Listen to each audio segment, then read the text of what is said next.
জায়গা আমাদের প্রিয় নেতা ডাক্তার শফিকুর রহমান। বক্তব্য রাখার জন্য অনুরোধ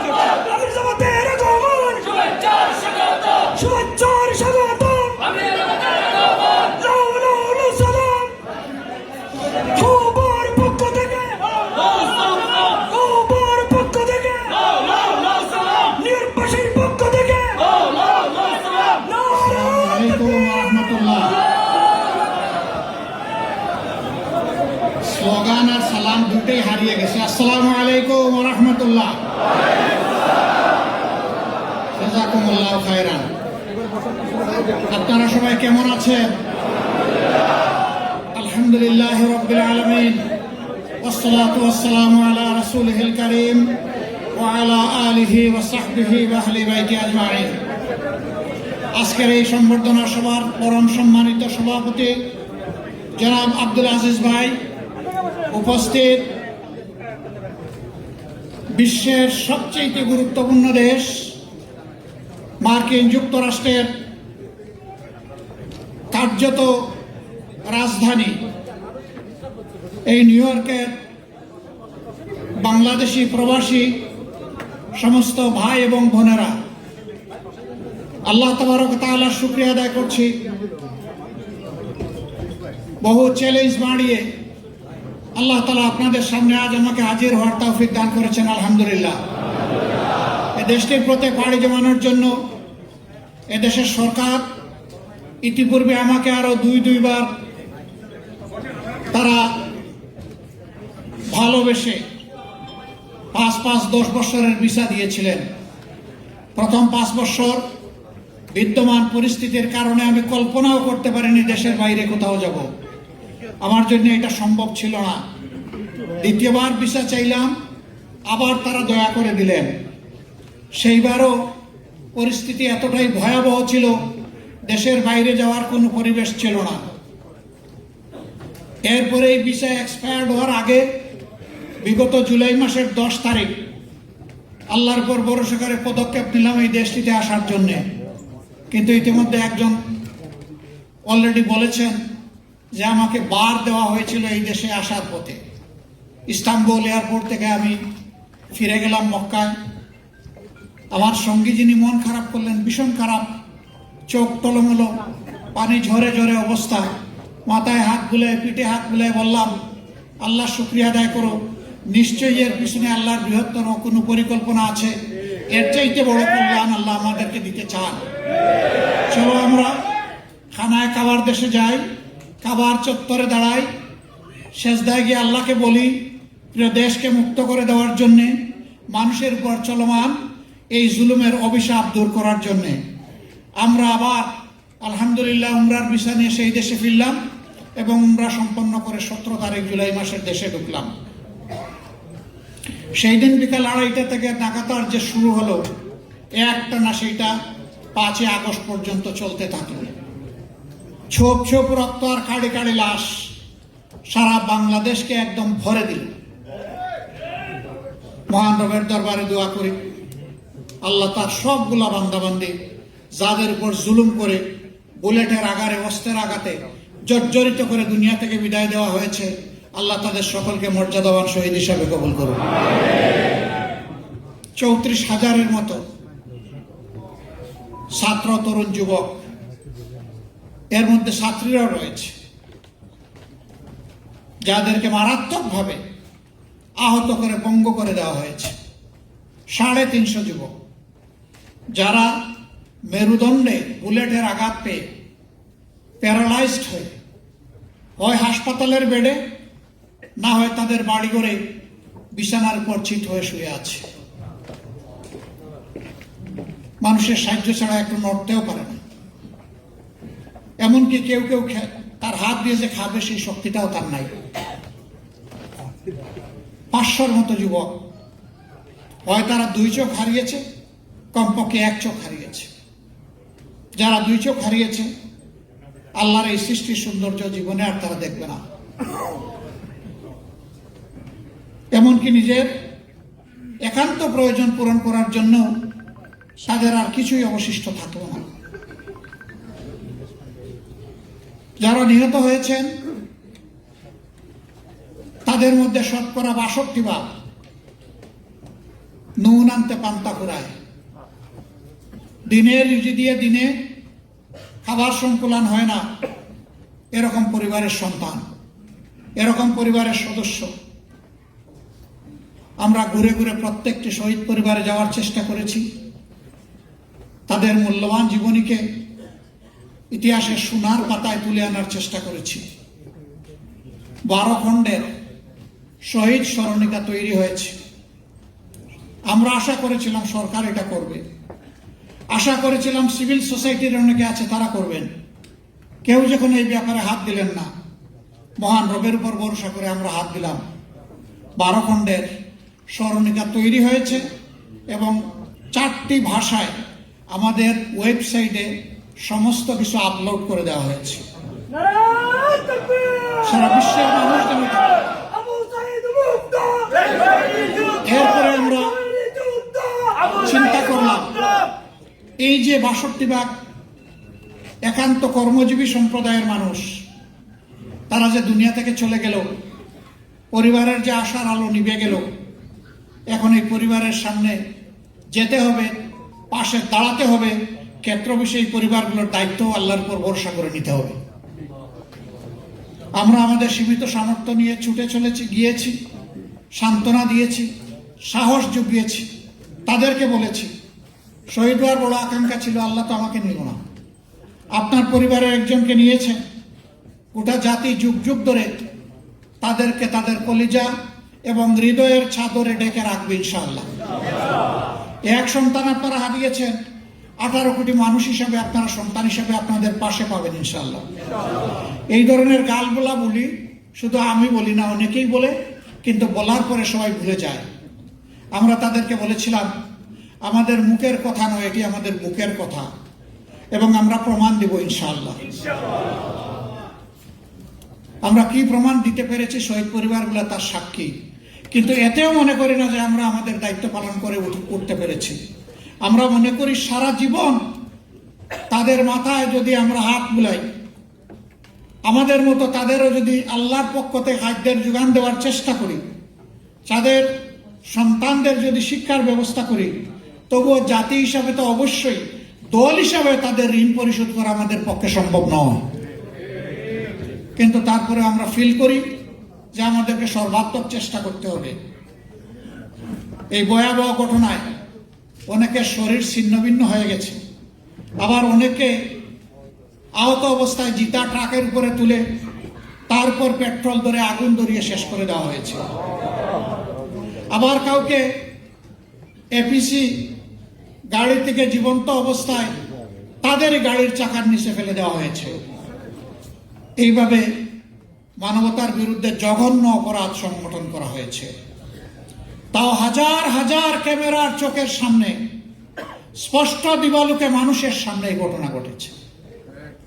এই জঘন্য ঘটনা যারা ঘটিয়েছেন তারা কোন প্রজাতির মানুষ আল্লাহ তাআলা ভালো জানেন। আদৌ তাদের মধ্যে কোনো মানবিক অনুভূতি ছিল কিনা তাও আল্লাহ ভালো জানেন। একজন বলেছেন আওয়ামী লীগ প্রজাতি।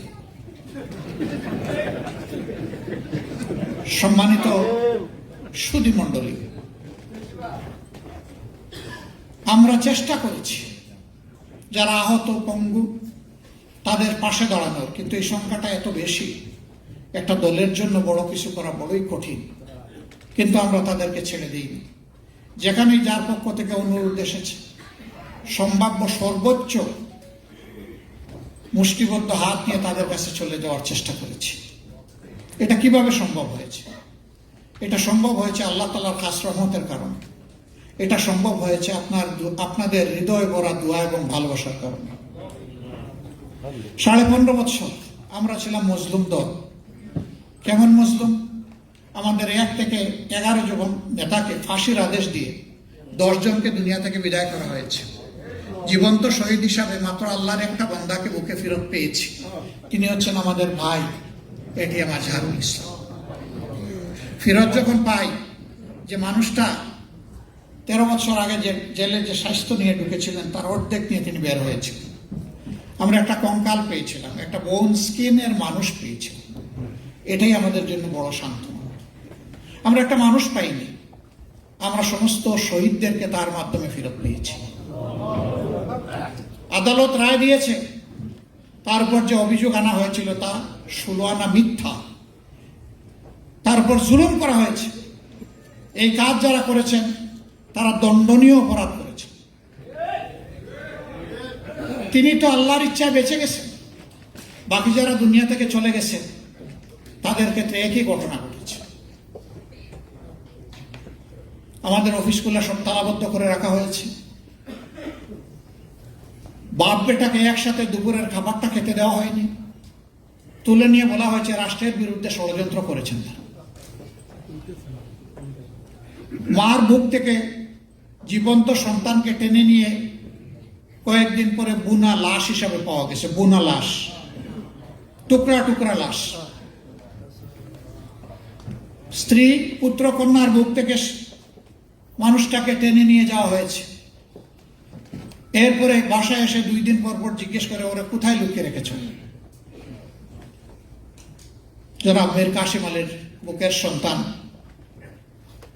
মীর আহমদ বিন কাসিম, যাকে আরমান নামে আমরা চিনি, ব্যারিস্টার আরমান,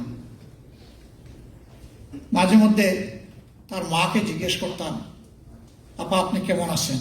তিনি কেঁদে দিতেন জবাব দেওয়ার আগে, বলতেন কোনো জবাব নেই আমার কাছে। কখনো কখনো বলতেন বুকে কষ্টের পাথর নিয়ে আছি। আমার 2টি নাতনি, ওদেরকে অবুঝ অবস্থায় রেখে গিয়েছিল। আমার মোবাইলে অথবা তার মার মোবাইলে যখন রিং বেজে উঠে দৌড়ে আসে, হয় জিজ্ঞেস করে দাদু আব্বু কি ফোন করেছে?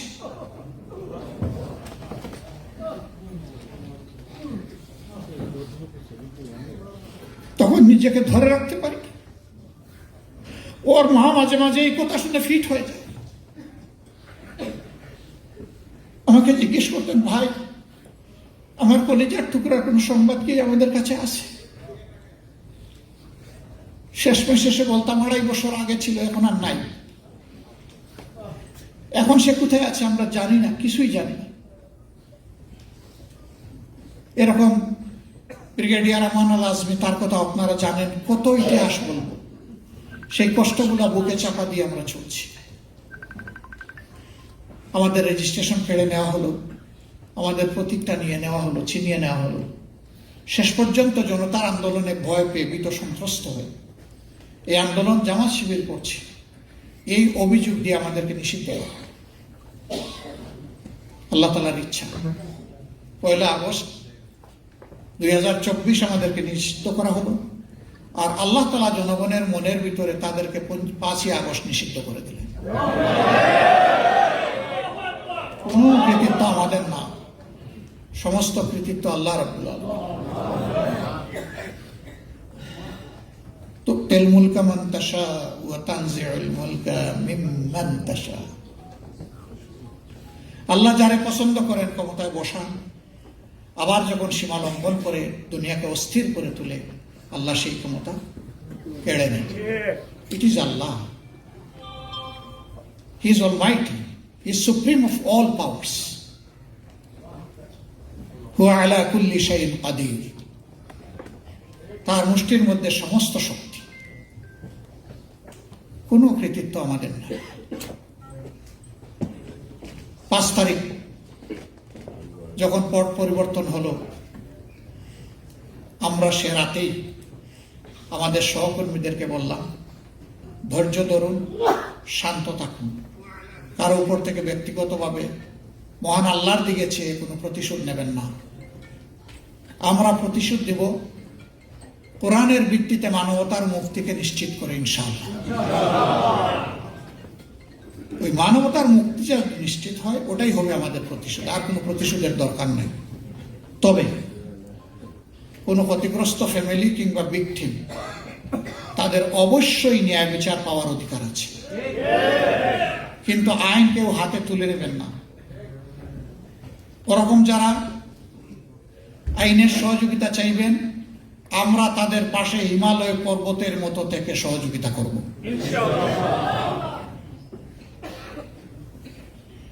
আলহামদুলিল্লাহ, এই কল যাওয়ার 1 ঘন্টা পরে আরেকটা আহ্বান জানালাম গোটা জাতিকে, একই কথা, যে আল্লাহ তাআলা তার মেহেরবানিতে এই জাতিকে মুক্তি দিয়েছেন। আসুন আমরা শুকরিয়া আদায় করি আল্লাহ তাআলার। ফাসাব্বিহ বিহামদি রাব্বিকা ওয়াস্তাগফির। এত বড় নিয়ামতের পরে আসুন আমরা সবাই আল্লাহর প্রশংসা করি, তার পবিত্রতা বয়ান করি, এবং এই প্রক্রিয়া সম্পন্ন করতে গিয়ে আমরাও মানুষ, আমাদের যদি কিছু ভুল ত্রুটি হয়ে যায় আমরা আনকন্ডিশন সারেন্ডার করে আল্লাহ তাআলার কাছে মাগফিরাত চাই। আল্লাহ গফুরুর রহিম, তিনি আশা করা যায় আমাদেরকে ক্ষমা করবেন। আমরা প্রতিশোধ নিলাম না, আমরা সেজদায় করলাম। ওরে আল্লাহ, ওরে আমাদের মাবুদ, কোন ভাষায় তোমার শুকরিয়া আমরা আদায় করব? আমরা কেউ কল্পনা করিনি 5 তারিখ এমন কিছু বাংলাদেশে ঘটে যাবে।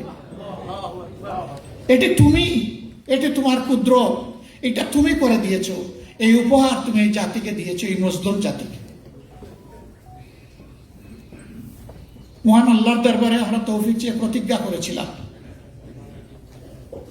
যে এই মজলুম বাংলাদেশকে গড়তে হবে ইনশাআল্লাহ। ন্যায় এবং সত্যের পথে কেউ এগিয়ে আসুক না আসুক, আমাদের এই মজলুম কাফেলা হিম্মত করে আল্লাহর উপর ভরসা করে এগিয়ে যাবে। আলহামদুলিল্লাহ,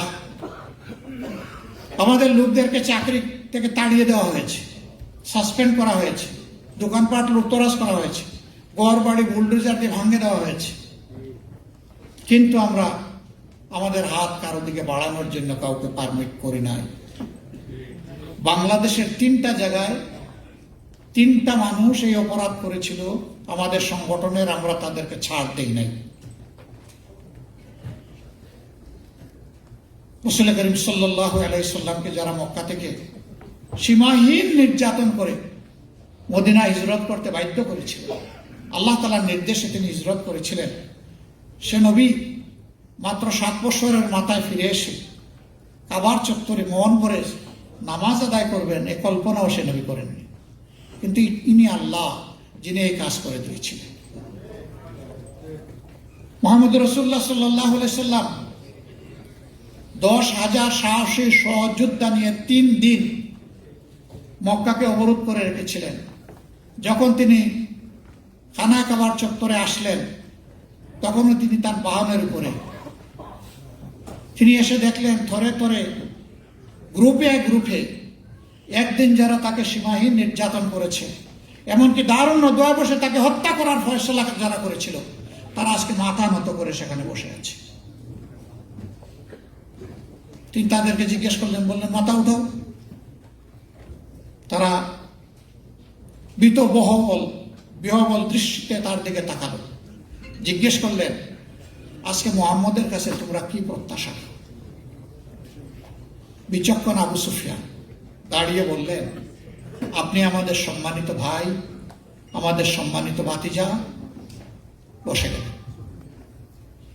এর মাধ্যমে তিনি মেসেজ দিলেন, আর কিছু না বলে একটা নীরব মেসেজ হলো যে একজন ভাইয়ের কাছে, ভাতিজার কাছে তার আপনজন যেমনটা আশা করে, আজকে মক্কাবাসীও আপনার কাছে তাই আশা করে। রাসূল মকবুল সাল্লাল্লাহু আলাইহি সাল্লাম আসমানের দিকে তাকালেন, মাওলা তুমি আমাকে সাহায্য করো। আল্লাহ তাআলার পক্ষ থেকে ফয়সালা আসলো, তার চেহারা মোবারক উজ্জ্বল হয়ে উঠল। তিনি বললেন, হে আমার সঙ্গী এবং সাথীরা, যাও আজ মক্কার অলিতে গলিতে তোমরা আমার পক্ষ থেকে, আল্লাহ তাআলার পক্ষ থেকে এবং আমার পক্ষ থেকে ঘোষণা করে দাও, আজকে মক্কাবাসীর প্রতি আল্লাহ তাআলার পক্ষ থেকে সাধারণ ক্ষমা ঘোষণা করা হলো। ইল্লা আশারা, 10 জনের ব্যাপারে বললেন না, ওদের কোনো ক্ষমা নাই, ওরা নিরীহ মানুষের হত্যাকারী, হত্যার কোনো ক্ষমা করে দেওয়ার কারো অধিকার নেই। হত্যার দণ্ড হচ্ছে মৃত্যু, তাদেরকে যেখানে পাওয়া যাবে সেখানেই তাদেরকে হত্যা করতে হবে। এমনকি তারা পবিত্র কাবাগরের ভিতরে যদি থাকে, ওখান থেকে বের করে এনে কাবার সামনে তাদেরকে হত্যা করতে হবে। যদি কাবার চাদরের পিছনে লুকিয়ে থাকে তাহলে সেখান থেকেও বের করে ওদেরকে হত্যা করতে হবে। সম্মানিত ভাইরা, আস্তে ভাইয়েরা, সম্মানিত ভাইরা, কিন্তু না, দশ জনকে হত্যা করার প্রয়োজন হয় না, মাত্র 4 জন। বাকিরা পালিয়ে গিয়েছিল। পালিয়ে যাওয়া কেউ আর ফিরে আসেনি, কোথায় জানি নিখোঁজ হয়ে গেছে। এই পালিয়ে যাওয়াদের একজন ছিল দুর্দশা, আমর ইবনে হিশাম অর্থাৎ আবু জেহেল, তার সন্তান ইকরামা ইবনে আবু জাহেল। তিনি ইয়েমনে পালিয়ে গিয়েছিলেন। তার স্ত্রী যখন ঈমান আনলেন, রাসূল করিম সাল্লাল্লাহু আলাইহি সাল্লামের সামনে বায়াত নিলেন, বললেন, হে আল্লাহর নবী, দয়ার সাগর, আপনি রাহমাতুল লিল আলামিন, আমি আপনার কাছ থেকে রহমশীল একটা ফয়সালা চাওয়ার আশায় এসেছি। আমার শ্বশুর উহুদের যুদ্ধে তিনি নিহত হয়েছেন। আমার স্বামী, সেও আপনার বিরোধিতায় আমার শ্বশুরের মতোই ছিল, যান বাঁচানোর তাগিদে সে পালিয়ে গেছে ইয়ামনে। আমার সংসারে এখন এই কয়টি অবুঝ বাচ্চা ছাড়া আমাদেরকে দেখার মতো কোনো অভিভাবক নেই। আপনি কি মেহেরবানি করে আমার স্বামীর প্রাণ ভিক্ষা দিবেন, জীবনের নিরাপত্তা দিবেন? তিনি বললেন, প্রাণ ভিক্ষার মালিক আমি নই, আল্লাহ তাআলা। তবে তোমার মায়ের জাতি হিসেবে তোমার আবেদন মঞ্জুর করা হলো এবং তাকে নিরাপত্তা দেওয়া হলো। তিনি ফিরে গেলেন, গিয়ে ইয়ামান থেকে আনতে যাবেন, বললেন, না, আমি বিশ্বাস করি না, আমাকে মুহাম্মদ নিরাপত্তা দিবেন, এটা আমি বিশ্বাস করি না সাল্লাল্লাহু আলাইহি ওয়াসাল্লাম। আমি এবং আমার বাপ মিলে যা করেছি এটা মক্কায় আর কেউ করে নাই, তুমি চলে যাও, আমাকে বাঁচতে দাও। স্বামীর হাত ধরে ঝাঁকুনি দিয়ে স্ত্রী বলে, আল্লাহর জাতের কসম, আমরাও বিরোধিতা করেছি, কিন্তু কেউ জীবনে বলতে পারে নাই মুহাম্মদ একজন মিথ্যাবাদী এবং ওয়াদা লঙ্ঘনকারী। এই মুহাম্মদ আমাকে কথা দিয়েছেন, তিনি তার কথা অবশ্যই রাখবেন এবং তোমাকে আমার সাথে যেতেই হবে।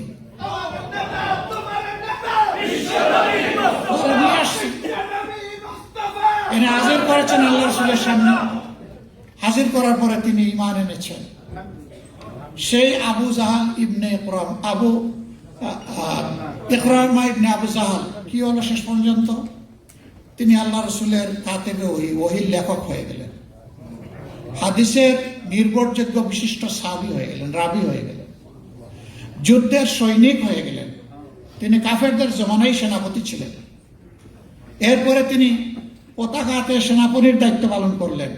সেই দায়িত্ব পালন করা অবস্থায় হাতে পতাকা থাকা অবস্থায় তিনি আল্লাহর জন্য, দিনের জন্য শহীদ হয়ে গেলেন। This is beauty of Islam. দুইজন মহিলা মক্কি জিন্দেগিতে সবচেয়ে বেশি জ্বালিয়েছে। একজন আবু সুফিয়ানের স্ত্রী উম্মে জমি হিন্দা এবং তার ননস আবুল আহাবের স্ত্রী উম্মে জমি, এই দুইজন মিলে সীমাহীন জ্বালাতন করেছে। যখন হিন্দার কাছে খবর গেল যে সব মহিলারা ঈমান আনা শেষ করেছে, তুমিই কেবল বাকি, কয় বাপরে বাপ, কয়েকটা মুহূর্ত আমার বাঁচতে দাও, আমার কিসের ঈমান, আবার আমারে টুকরা টুকরা করা হবে, চাক্কি চাক্কি করা হবে। কারণ আমি সেই নিকৃষ্ট ব্যক্তি যে মুহাম্মদের কলিজার টুকরা চাচা হামজা, তার বাসায় হামজার মৃতদেহ থেকে পেট ছিঁড়ে কলিজা টেনে বের করে আমি চিপিয়ে ফেলেছি। আমি সেই ব্যক্তি, আমাকে মুহাম্মদ বাঁচতে দিবে? আমি ডেড বডির প্রতি বেয়াদবি করেছি, মুহাম্মদের সামনে আমার নিও না, কিছু সময় আমি বাঁচি। সবাই বলল, হ্যাঁ, তোমার ব্যাপারেও কথা বলে এসেছে, তোমাকেও নিরাপত্তা দেওয়া হয়েছে, আসো। গেছে বায়াত নিতে, শুধুই উল্টা পাল্টা প্রশ্ন। আল্লাহ রসুল জান্নাতি হাসি ফুটে এবং মুখে তুলে কোন সুরত তার বায়াতটা, সফরটা শেষ করেছে। সেই মহিলা আলহামদুলিল্লাহ ইয়ারমুকের যুদ্ধের কঠিন দিনে সাহাবীদের পা যখন টলটলায়মান, যুদ্ধের ভয়াবহতা যখন তাদেরকে সাময়িকভাবে কৌশলের কারণে পিছন হঠাৎ একটু ইচ্ছা জেগেছিল, 2-4 জন পিছনের দিকে মুখ করেছিলেন, বাঘিনীর ডানা মেলে বলেছিল, খবরদার, মুমিনদের জন্য পিছিয়ে যাওয়ার কোনো জায়গা নেই, গো অ্যাহেড, সামনে আগাও, হিট করো, আমি তোমাদের সাথে থাকবো, আমিও সমান্তালে তোমাদের সাথে যুদ্ধ করবো, হয় আমরা শহীদ হব, না হয় আমরা সম্মানের বিজয় নিয়ে মদিনায় ফিরবো, দ্বিতীয় কোনো পথ আমাদের জন্য খোলা নেই। এই আওয়াজ দেওয়ার পরে সমস্ত সাহাবীরা সামনের দিকে আলহামদুলিল্লাহ আগায় গেলেন। যুদ্ধ তাদের নিয়ন্ত্রণে আসলো, সম্মানের বিজয় হাতের মুঠায় নিয়ে মহান আল্লাহ নিয়ামত নিয়ে তারা সম্মানের সাথে মদিনায় ফিরলেন। This is beauty of Islam. সুতরাং কোনো মানুষকে জীবনের থেকে একেবারে এই শত্রুর তালিকায় ফেলে দেওয়া এটা কোনো মুমিনের কাজ নয়। তবে হ্যাঁ, যারা মানব হত্যাকারী তাদেরকে তাদের শাস্তি পেতেই হবে। সম্মানিত ভাইয়েরা, আমরা এই হত্যার বিচার চেয়েছি, হত্যার বিচার শুরু হয়েছে। আমরা জানি এই সরকারের মেয়াদকালে সমস্ত হত্যার বিচার করা সম্ভব নয়, তবে তাদের বিদায় নেওয়ার আগে দৃশ্যমান কয়েকটা রায় দেখার জন্য জাতি অপেক্ষা করছে। তাহলে আস্থা ফিরে আসবে। এরপরে যারাই সরকারে যাবে, আল্লাহ যাদেরকেই মনোনীত করেন তাদেরকে অবশ্যই এই বিচারের ন্যায়ভিত্তিক সমাপ্তি টানতে হবে। আমরা এখানে কোনো অবিচার চাই না, মকারি অফ জাজমেন্ট চাই না, জাস্টিস চাই না, কনকক্টেড কোর্ট চাই না। আমরা চাই ন্যায় বিচার নিশ্চিত হোক। আমরা এখানে কোনো মিসক্যারেজ অফ জাজমেন্ট চাই না। আমরা সত্যিকারের তাদের প্রতি ন্যায় বিচার করা হোক সেটাই চাই। অভিযুক্তরা যদি তাদেরকে নির্দোষ প্রমাণ করতে পারে তারা খালাস পাবে। আবার যদি যথাযথ সাক্ষীর মাধ্যমে অভিযোগ প্রমাণিত হয় তারা শাস্তি পাবে। এটাই বিচারের দাবি। আমরা আপনাদেরকে কথা দিচ্ছি, আল্লাহ রাব্বুল আলামিন যদি জাতির এই আমানত আমাদের হাতে তুলে দেন, আমরা ইনশাআল্লাহ তা করব। কোনো লাল চোখ আমরা দেখে ভয় পাবো না। আমরা ভয় করব শুধু আল্লাহ রাব্বুল আলামিন এবং মানুষকে তার ন্যায্য বিচার তার হাতে তুলে দেব ইনশাআল্লাহ। আমাদের প্রতি যে অবিচার করা হয়েছে সেটাও করা হবে না। যারা অভিযুক্ত তাদেরকে যথেষ্ট সুযোগ দেওয়া হবে, তারা যাতে নির্দোষ প্রমাণিত হয়। একজন নির্দোষ মানুষকে ভুল ক্রমে শাস্তি দেওয়ার চাইতে 10 জন দোষী মানুষকে ভুল করে মুক্তি দেওয়া যথেষ্ট। আমরা চাই না কোনো নির্দোষ মানুষ কোনো শাস্তির আওতায় আসে। কিন্তু যারা মানবতার বিরুদ্ধে যুদ্ধ করেছে এবং অপরাধ সংগঠন করেছে, মানবতাকে রক্ষার জন্য ন্যায় বিচারের মাধ্যমে শাস্তি তাদের পেতেই হবে। এখানে কোনো ছাড় নেই। অনেক রাত হয়ে গেছে, আমি কথা বাড়াবো না বেশি। ভোটের জন্য, আপনাদের ভোটের জন্য আমরা লড়াই করেছি ভাই। আমাদেরও ভোট ছিল না, আর আপনাদের একেবারে কোনো ভোটের তালিকায় ছিল না। আমরা আসলে উপরে ভোট বঞ্চিত মজলুম। মজলুমের দুঃখ মজলুমরা বুঝে। আমরা প্রথম দিন থেকেই শুরু করেছি। এই 5 আগস্টের বিপ্লব শুধু স্বদেশীরা আমরা করি নাই, দুনিয়ার বিভিন্ন প্রান্তে যারা ছিড়িয়ে ছুটে আসেন সকলেই এই যুদ্ধে সামিল ছিল। বিশেষ করে একটা নিউক্লিয়ার বোমা এত কাজে লেগেছিল, এটি ছিল স্টপ রেমিটেন্স। আর $1 পাঠাবো না। তাদের তখতে কাঁপিয়ে দিয়েছিল। এই জন্য তাদের একটা মন্ত্রী হাত জোড় করে বলেছিল, ক্ষমা করুন, রেমিটেন্স দিন। বলে নাই? আমি আস্তে আস্তে আমাদের শওকত ভাইয়ের বক্তব্যটা শুনে আসছিলাম। You are the person, thank you very much. আমি আগে দেখিনি। উনি বলছিলেন, কার হাতে আমরা এই রেমিটেন্স তুলে দেব? আমরা কি শিয়ালের হাতে মুরগি উঠাই দেব যে আমার মুরগিটাকে দেখে রাখিস? বলবে আপনি জবর ভদ্রলোক, ভালো মানুষ, আপনার মতো মানুষ হয় না, আমার কাছে দিয়ে যান, আমি দিন রাত পাহারা দিয়ে রাখবো। আপনি আর খবর না নিলেও চলবে, চলে যান। বছর খানেক পরে আসতে পারেন বাচ্চাগুলো কত বড় হয়েছে দেখার জন্য, ডিম পেড়েছে কিনা নতুন বাচ্চা হয়েছে। শিয়ালকে কেউ বিশ্বাস করে? তা আমরা মানব জাতি শিয়ালকে বিশ্বাস করব না। এরকম যারা অতীতের রেকর্ড খারাপ, বর্তমানেও আমারও যদি খারাপ হয়, আমরা অনুরোধ করবো এই ভোট, এই পবিত্র আমানত আমাদেরকেও দেবেন না। আল্লাহ আমাদেরকে বিবেক দিয়েছে, এই বিবেক দিয়ে বাস বিচার করে জাতির আমানত যার কাছে রাখলে এটার হেফাজত হবে, আপনার আস্থা এবং বিশ্বাস জন্মাবে। আমাদের অনুরোধ, এই আমানতটা আগামীতে তাদের হাতে তুলে দেবেন। এই বিবেচনায় অন্য কেউ যদি আমাদের চাইতে উত্তম হয়, আমার অনুরোধ থাকবে তাকেই দিবেন।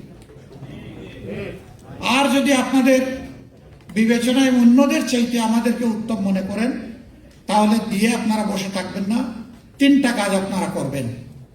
নাম্বার 1, আমাদের জন্য দোয়া করবেন যেন এই আমানতের ভার বহন করতে পারি।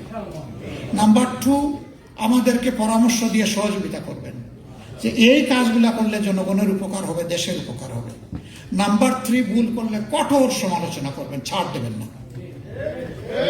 তাহলে আমাদের মেরুদণ্ড সোজা থাকবে। যারা সমালোচনা করবেন আমরা তাদেরকে বুকে জড়াই ধরব, কিন্তু আমাদের ভুল দেখেও যারা আমাদেরকে প্রশংসা করবেন, মাফ করবেন, আমরা তাদেরকে ভালোবাসতে পারবো না। আমরা এই নীতির ভিত্তিতেই চলার চেষ্টা করব ইনশাআল্লাহ। এই ভোটের অধিকারটা আমরা আদায় করে দিয়েছি, এটা বলার দুঃসাহস আমার নাই, কিন্তু একটু কাজ এগিয়ে দিয়েছি। এখন বাকি কাজটা আপনারা সমাপ্ত করবেন এবং এই মূল্যবান ভোট দিয়ে এখান থেকে বসে থাকবেন, এইটাও চাচ্ছি না। অনেকেই এই জুলুমের বাংলাদেশে গত 15.5 বছর যাওয়ার কোনো ইচ্ছা, আগ্রহ, রুচিবোধ ছিল না। পাড়া দেওয়ার সাথে সাথে মনে হতো আমি কোথায় আসলাম, এত জ্বলন্ত অগ্নিকুণ্ডে পড়ে গেছি। বিভিন্ন দিক থেকে চাঁদাবাজ, লুটেরা, সন্ত্রাসী, গায়ে ইউনিফর্ম নেওয়া এবং ইউনিফর্ম ছাড়া সবগুলো এসে হাজির হয়ে যেত, যার কারণে অনেকে প্রিয় দেশটিতে যাননি। বাপদাদার কবরের পাশে দাঁড়িয়ে একটু দোয়া করতে পারেননি। এখান থেকে দোয়া করেন, আল্লাহ চাইলে এটাও কবুল করবে, কিন্তু ওই কবরের পাশে দাঁড়িয়ে দোয়া করার যে পরিতৃপ্তি, এটা কি এখান থেকে হবে? এটা হবে না। অনেক আপনজনকে রেখে এসেছেন, তাদের মুখটা দেখতে পারেননি, তাদের সুখে দুঃখে সামনে গিয়ে অংশীদার হতে পারেননি। আমরা আপনাদের কাছে আহ্বান জানাবো, এই নির্বাচন দোয়া করেন যেন ফেব্রুয়ারিতেই হয়। এই নির্বাচনকে সামনে রেখে এখন থেকে আপনারা মেহরবানি করে একটি পরিকল্পনা করবেন যে আমার প্রিয় দেশে আমি একটু যাব এবং আমার ভোটটা ওখানে গিয়ে আমি দেব। তারপরে আমি এটা বিশ্বাস করি সবার পক্ষে এটা সম্ভব হবে না, কিন্তু যারা পারেন তারা এই ট্রেনটা মিস করবেন না ইনশাআল্লাহ। আপনারা বললে আমরা অগ্রিম টিকিট পাঠিয়ে দিতে পারি, আমি জানি লাগবে না। আল্লাহ তাআলা আপনাদেরকে যে অন্তর দিয়েছেন, সেই অন্তর দিয়ে আপনারা সিদ্ধান্ত নিলেই আল্লাহ বাস্তবায়নে সাহায্য করবেন ইনশাআল্লাহ। সম্মানিত ভাই এবং বোনেরা, যারা যেতে পারবেন না এখান থেকে দোয়া করবেন, কিন্তু ভোটটা মিস করবেন না। এই ভোট আপনাদের হাতে তুলে দেওয়ার উদ্দেশ্য থাকে, আর কোনো কিছু। প্রবাসীদের জন্য বললাম না কেন ডিটেলস, প্রথম দিকে কিছু বলেছি, এরপরে আর কিছু বলি নাই, শুধু একটাই বলতাম, ওনাদের ভোটের অধিকারটা দাও, ওনাদের ভোটের অধিকারটা দাও। কেন? এই একটা অধিকার হচ্ছে আপনার পেটও পাওয়া। এটা যদি আপনাদের হাতে আসে, বাকি সকল অধিকার এইটার গলা ধরে চলে আসবে ইনশাআল্লাহ। রেমিটেন্স বন্ধ করার এই সিদ্ধান্ত দেওয়ার কারণে দেখেন না থরথর করে কেঁপে উঠেছিল। সেই প্রবাসীরা যদি ঐক্যবদ্ধ আবার বলে আমাদের এই অধিকার না দেওয়া পর্যন্ত আমরা আবার রেমিটেন্স শাটডাউন করে দেব, এবং আগামী নির্বাচনে ইনশাআল্লাহ যারা আমাদের অধিকার খর্ব করছেন তাদেরকে আমরা মেহমানদারি ঠিক মতোই করব।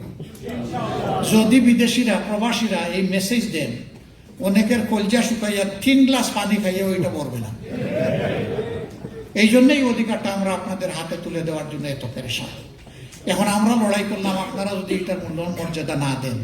সে for example, voter turnover হলো 25%, 30-40%, তখন বলবে যে এটা ইনসিগনিফিক্যান্ট, এটা হইলেও আমাদের চলবে, না হইলেও চলবে। ভোটটা এমনভাবে দেন যে এইটাই যেন বাংলাদেশের তত্ত্বের ডিসাইডিং ফ্যাক্টর হয়।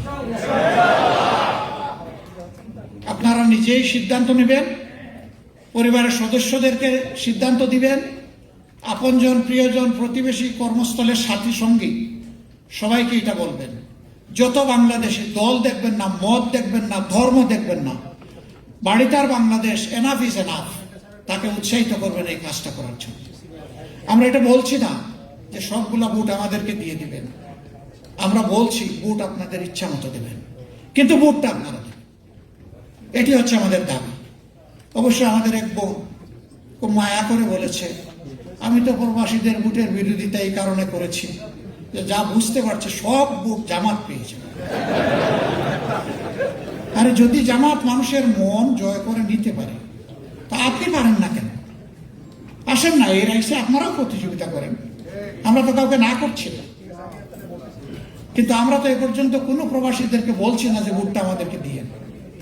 তারপরেও তারা অস্থির, রাতের ঘুম হারাম। এখন সিডেটিভ খাইও নাকি ঘুম হয় না। আমরা কি করতে পারি বলে? আমাদের কি করার আছে? এই ধরনের ডিসরেসপেক্ট মানুষের রাইটসের প্রতি দেখানোর পরেও কিভাবে কিছু মানুষ রাজনীতি করে এটা আমার বুঝে আসে না। আল্লাহ তাআলা তাদেরকে সুবুদ্ধি দান করুন। জনগণের বিপক্ষে দাঁড়িয়ে ইতিহাসে কেউ নিজেরা ডেস্টিনেশনে পৌঁছতে পারে নাই, আগামীতেও আমরা কেউ পারবো না। জনগণের পাঁচকে সম্মান করতে হবে, আমরা সেই সম্মান দেওয়ার পক্ষে। আমাদের কয়েকটা প্রায়োরিটি আছে, এর মাঝে একটা প্রায়োরিটি হচ্ছে আপনাদেরকে দেশে নিয়ে যেতে চান। আল্লাহ আপনাদেরকে জন্ম দিয়েছিলেন বাংলাদেশে, সেই মাটিতে অনেকে বড় হয়েছেন, লেখাপড়া করেছেন। পাঠশালার ইট পাথর নুড়ি বালি রড সিমেন্ট সবগুলা সাক্ষী আপনার, এবং আপনাদের সাক্ষীগুলো। আপনাদের মন নিশ্চয়ই কাঁদে, বুঝি আমরা। পরিবেশ না থাকার কারণে যেতে পারেন না। আমরা সেই পরিবেশটা আরো যদি ত্যাগ কুরবানি স্বীকার করতে হয়, আরো যদি রক্ত এবং জীবন দিতে হয়, তার বিনিময়ে আমরা ওই পরিবেশটা সৃষ্টি করতে চাই ইনশাআল্লাহ তাআলা। আমরা কি একা পারবো? আপনাদের সহযোগিতা লাগবে। এই ক্ষেত্রে আপনাদের দোয়া, ভালোবাসা আমরা চাই। এই মানবতার মুক্তির লড়াইয়ে আমরা আপনাদেরকে পাশে চাই, সাথে চাই। আপনাদের বুকের বিছানায় আমাদের জন্য একটু জায়গা চাই। যখন নিজের জন্য দোয়া করবেন, তখন আমরা যেন হকের উপরে থাকতে পারি, সিরাতুল মুস্তাকিমের উপরে থাকতে পারি, সেই দোয়াটা করবেন। আপনারা পারবেন তো ইনশাআল্লাহ? আমরা সব জায়গায় যাচ্ছি আর বলছি, ফেরি করছি যে আপনারা তো ফিনান্সিয়াল রিমিটেন্স দিয়ে দেশের লাইফ লাইনটা মেনটেন করছেন। এবার আমাদেরকে আরেকটা গুরুত্বপূর্ণ রিমিটেন্স দেন। সেই রিমিটেন্সটা হচ্ছে ইন্টেলেকচুয়াল রিমিটেন্স। আমাদের শিক্ষা ব্যবস্থাকে ধ্বংস করে, যাদিকে মেধা শূন্য করে বুতাদের হাতে সারা দেশ তুলে দেওয়া হয়েছে। অনেক মেধাবী নিজের মেধা হেফাজত করার স্বার্থে, তার সামর্থ্য নাই, তারপরেও মা বাপ সব কিছু বিক্রি করে তাকে বিদেশে পাঠিয়েছে। আলহামদুলিল্লাহ, আমাদের মেধাবীরা বিভিন্ন দেশে তারা গৌরব উজ্জ্বল ভূমিকা পালন করছে। সেই সমাজের উন্নয়নে তারা অভূতপূর্ব অবদান রাখছে। আমরা এই মানুষগুলোর থেকে একটা অংশ অন্তত বাংলাদেশে ফেরত চাই। আমি জানি এখানকার লাইফ বাংলাদেশের চাইতে কিছুটা স্বস্তিদায়ক, কিন্তু আমরা কিছু মানুষ তো ধৈর্য ধরে আছি। ভয় করবেন না, যা আছে ইনশাল্লাহ ভাগ করে খাবো।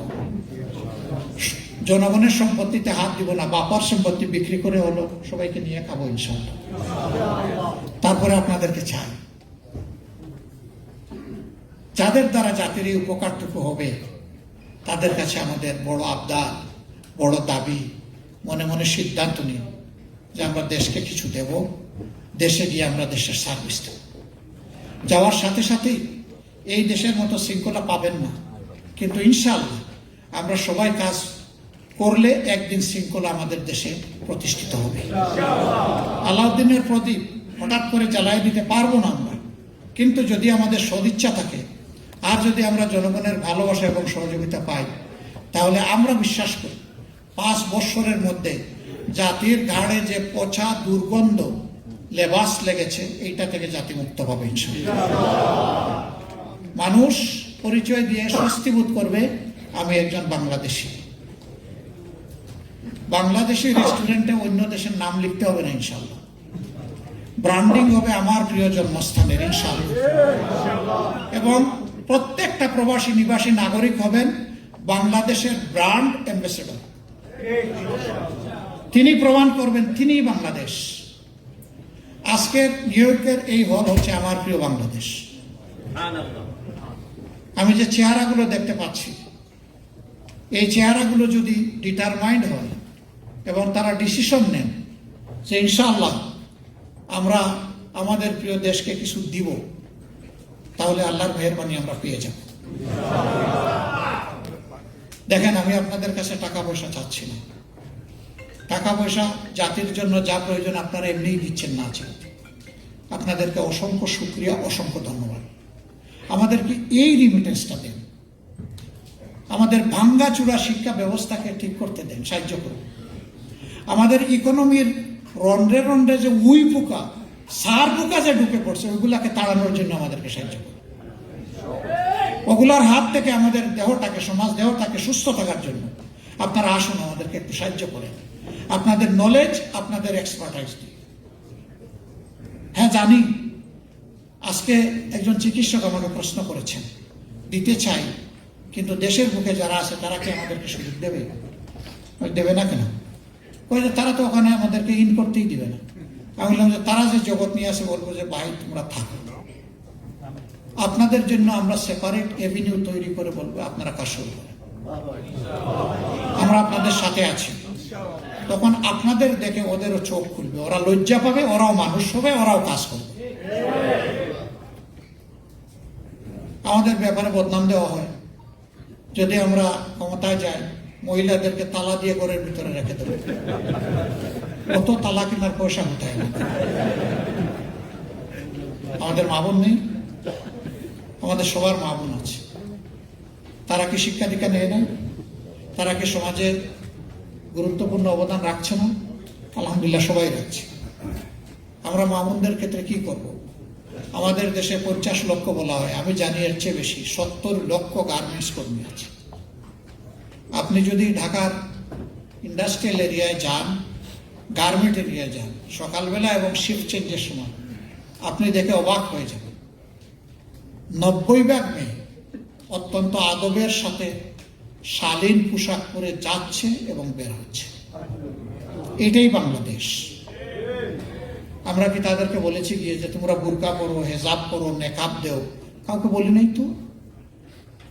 সে তার ইজ্জতের প্রোটেকশনের জন্য এটা নিয়েছে। এখনকার সমাজে আমাদের মা বোনরা নিগ্রহের শিকার হন, বঞ্চনার শিকার হন। তারা কর্মস্থলে গিয়ে তাদের ইজ্জত, তাদের জীবন অনেক ক্ষেত্রেই বিপন্ন হয়। আমরা কথা দিচ্ছি, রাসূল মুহাম্মদ সাল্লাল্লাহু আলাইহি সাল্লাম মহিলাদেরকে যুদ্ধের ময়দানে যুদ্ধ করার জন্য নিয়ে গেছে। আমি তো একটু আগে একজনের কথা বলেছি, আল্লাহ রসুল কোনো যুদ্ধে এমন যাননি যেখানে তার একজন বিবি কমপক্ষে তার সঙ্গী হননি। যুদ্ধের মতো ঝুঁকিপূর্ণ জায়গায় যদি আমাদের মা বোনেরা অংশগ্রহণ করতে পারেন, তাহলে সমাজের কোন জায়গাটা আছে যেখানে তারা অংশগ্রহণ করতে পারবেন না? তারা করবেন আদবের সাথে, সম্মানের সাথে। সমাজ বাধ্য হবে দুটি জিনিস তাদেরকে দিতে, নিশ্চিত করতে। একটি তাদের নিরাপত্তা, আর একটি তাদের ইজ্জত। এই দুইটা দিতেই হবে। আমরা ইনশাআল্লাহ যদি এই সুযোগ পাই, মাদেরকে বাড়তি আর একটু সম্মান করব, যেটা হবে তাদের প্রতি ইনসাফ।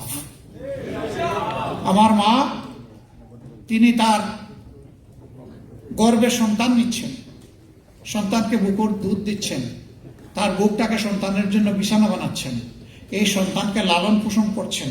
আবার তিনি ক্ষেত্র বিশেষে একজন পেশাজীবী হিসেবে দায়িত্ব পালন করছেন। আমারও 8 ঘন্টা, তারও 8 ঘন্টা। এটা কি তার উপর অবিচার নয়? আমরা গেলে ইনশাল্লাহ তাদের কর্মঘণ্টা কমিয়ে দেব, তার সন্তানের হক আদায় করার জন্য এবং মা হিসেবে তাকে সম্মান করার জন্য। এটাই হবে তাদের প্রতি ইনসাফ, এটা কোনো দয়া নয়। ইনশাল্লাহ আমরা যদি 8 ঘন্টার জায়গায় তাদের জন্য 5 ঘন্টা করি, তাহলে মারা এতই সিনসিয়ার, এতই কমিটেড, তারা চিন্তা করবে যে সরকার, যে দেশ আমাদেরকে এই সম্মান দিয়েছে, আমাদের উচিত 8 ঘন্টার কাজ 5 ঘন্টায় সেরে দেওয়া। মানুষকে যখন সম্মান দেওয়া হয়, তখন সেই মানুষটা পুরুষ হোক মহিলা হোক, তার সমস্ত যোগ্যতা উজাড় করে এই সম্মানের প্রতিদান দেওয়ার চেষ্টা করে। আমরা আমাদের মাদেরকে মায়ের সম্মান দিব ইনশাআল্লাহ। বলা হয় তোমরা গেলে মুসলিমদের কি হবে?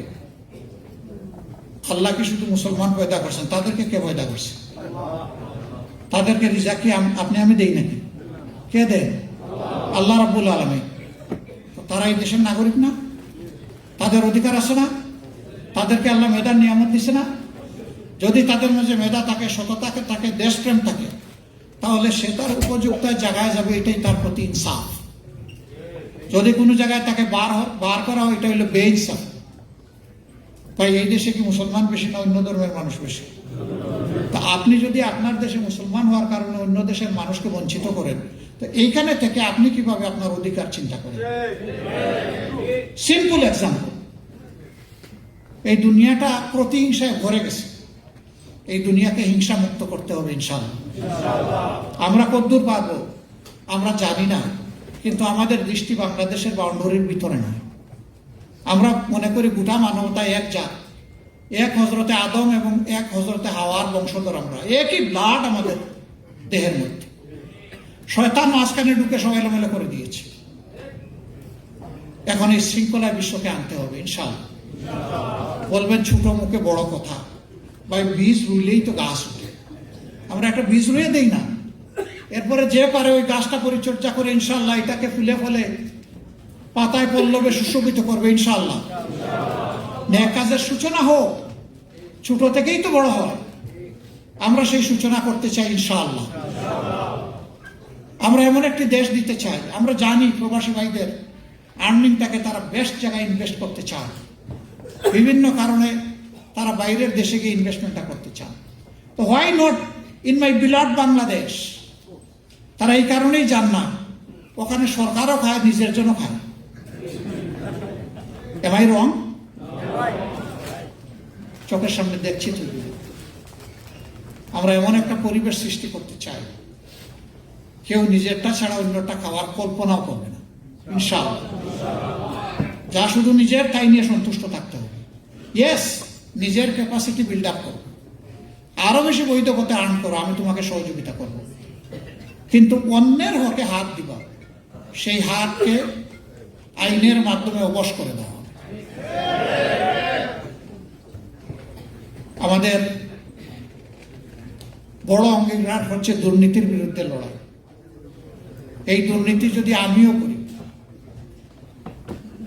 প্রিয় দেশবাসী এবং বিচার বিভাগের কাছে আমার অনুরোধ থাকবে, আমার মুখের দিকে তাকাইয়ে নয়, আমার দুষ্কর্মের দিকে তাকাইয়ে যেন আমাকে আমার সমুচিত পাওনাটা দেওয়া হয়। আইনের দৃষ্টিতে এখানে যেন কোনো ডিফারেন্ট ক্লাস এবং ডিসপেরিটি তৈরি না হয়। এখানে যেন পেরিটি থাকে, এখানে যেন ইকুইটি থাকে, সেটা আমরা চাই। কথা অনেক, আমি আর বাড়াবো না। এখানে যখন আসছি তখন জুন্নুনের বক্তব্য শুনে শুনে আসছিলাম। উনি বারবার বলতেছিলেন আমার স্নেহের ছোট ভাই।